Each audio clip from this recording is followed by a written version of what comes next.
Lesson planning of online teaching.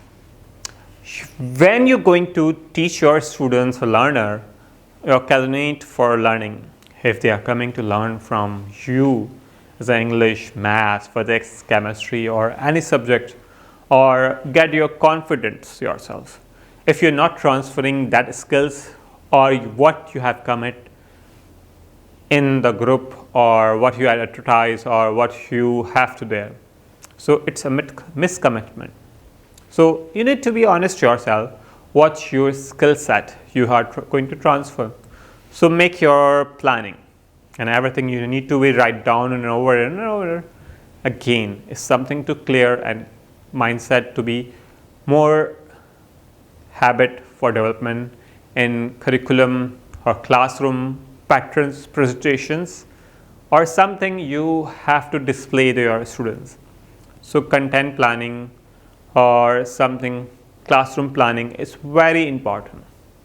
So let's see how you can plan. Introduction, your main topic, subtopics, then headlines, then each topic will be 10 topic, 15, or end of conclusion there. It is simple. Yes. You need to clarify what you're going to teach them step by step in something. So that give their self-confidence, value, and you are also clear about that.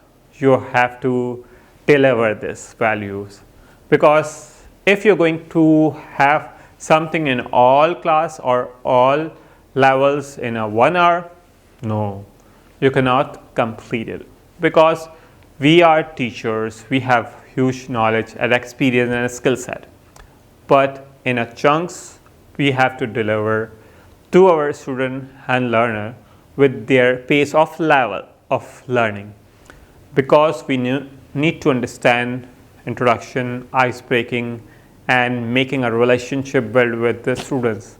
So it's a good practice in a platform of Zoom, StreamYard, camera facing and answer in a two-way communication.